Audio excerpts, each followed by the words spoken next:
Welcome to World News TG, your trusted source for international news with speed, depth, and neutrality. We bring you a comprehensive view of the world, from wars and politics to economics and shifting global power dynamics. If you found today's report helpful, don't forget to hit the like button, share the video, and subscribe to World News TG for the latest updates from global hotspots. Turn on the notification bell so you never miss a critical story that matters to you and the world. Here are the main points from today's news. Russian front spreads. Ukraine fights back. Israel and Iran on the brink of a loud war. Israel-Iran conflict, a dangerous confrontation. Shaking the Middle East. Rising tensions. Tensions between Israel and Iran had been simmering for years, primarily over Tehran's nuclear ambitions. By mid-June 2025, the situation escalated into open war as Israel launched a major airstrike campaign targeting Iran's nuclear, military, and missile facilities. Key sites like Natanz, Fordo, and Arak were hit in what Israel described as a preemptive move to stop Iran from acquiring nuclear weapons. Israel's intelligence agency, Mossad, was also believed to be involved in covert sabotage missions deep inside Iran. Iran's fierce retaliation. In response, Iran launched waves of missiles and drones targeting both military and civilian areas inside Israel. One of the most devastating attacks was a strike on Soroka Hospital, resulting in over 200 casualties. By June 20th, Israeli airstrikes had killed more than 600 Iranians, while at least 24 Israeli civilians died from Iran's counterattacks. Strategic objectives. Israel's goal is to destroy Iran's nuclear capabilities and weaken its political and military leadership. Iranian leaders, on the other hand, aim to demonstrate resilience and preserve national pride, while calling for support from proxy groups like Hezbollah, Houthi, and Hamas.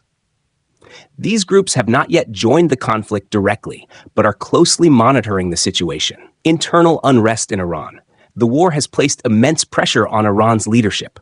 The loss of several top generals has damaged the Revolutionary Guard's credibility. Tens of thousands have fled Tehran, and internal divisions are emerging, some pushing for continued resistance, others urging a ceasefire and negotiations. Global reactions. The United States plays a central role. Although not directly involved, Washington has deployed aircraft carriers and refueling planes to the Gulf and pledged to protect Israel if necessary. The U.S. president has demanded Iran abandon its nuclear program while signaling openness to talks under strict conditions. European nations and the G7 are calling for diplomacy, but Israel maintains that talks are meaningless unless Iran halts all nuclear activities. Regional powers like Qatar, the UAE, and Oman are attempting to mediate to prevent further escalation. Regional spillover risks. The conflict risks spreading beyond the borders of Israel and Iran. If Hezbollah or armed factions in Syria and Yemen join in, a full-scale regional war could erupt. Iran has threatened to block the Strait of Hormuz, a vital artery for global oil shipments, raising fears of an energy crisis and global inflation. Cyber warfare is also intensifying, with both sides targeting each other's infrastructure and financial systems. What lies ahead? Neither side is backing down. Israel vows to continue its campaign until Iran's nuclear program is dismantled. Iran, meanwhile, remains defiant, calling for support from the broader Islamic world. A prolonged conflict could lead to humanitarian disaster and political collapse in Iran. Still, there remains a chance for meaningful negotiations if backed by international guarantees and oversight. Final thoughts. The Israel-Iran war is a dangerous escalation that threatens not just regional peace, but global stability. The international community must act swiftly to de-escalate the situation, protect civilians, and work toward a post-war framework that ensures a nuclear-free Middle East. Rus-Ukraine war, escalation and rising civilian casualties. June 19 ang Ayang. Intense attack on Kyiv. On June 19, Russia launched a massive missile and drone assault on Kyiv, inflicting severe civilian casualties.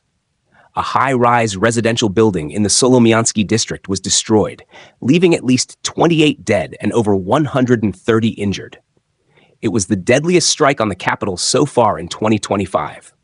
President Zelensky visited the site, condemned the attack as a war crime, and called on the international community to increase pressure on Moscow.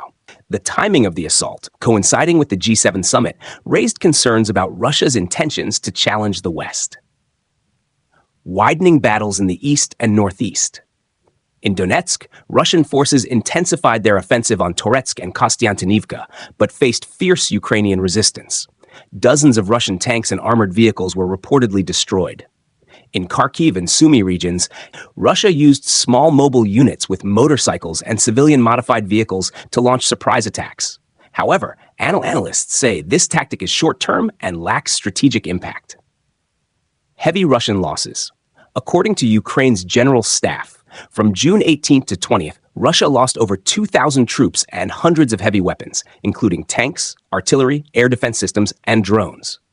Since the war began, Russia is estimated to have lost nearly 1 million personnel and tens of thousands of military assets. These losses are putting significant strain on its ability to replenish forces. Ukraine's drone counteroffensive. Ukraine successfully implemented a new strategy called the spiderweb, using drone networks for attacks and surveillance. This tactic helped destroy key Russian air bases and forced Russia to relocate aircraft away from the front. Analysts say it has shifted momentum in some regions and weakened Russia's air control. Political and diplomatic tensions. Diplomatically, Russia continued to offer peace terms, demanding Ukraine recognize annexed territories, remain neutral, and reject Western weapons. Ukraine firmly rejected these conditions, insisting on maintaining its sovereignty. President Zelensky urged G7 nations to supply more weapons, especially air defense systems. While the US, UK, and Canada backed stronger aid, countries like Germany and Spain expressed caution, fearing further escalation. Strategic outlook.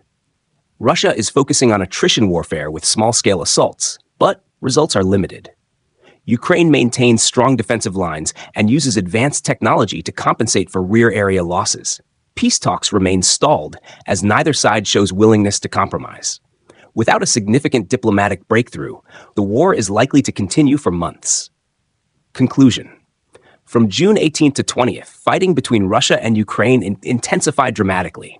Civilian casualties rose sharply, and both sides suffered significant battlefield losses. While Russia pushes for dominance, Ukraine is proving resilient and adaptive. The outcome remains uncertain. Much depends on continued international support and the endurance of the Ukrainian people. Thanks for watching. See you in the next edition of World News TG, connecting you to the world with facts, insight, and clarity.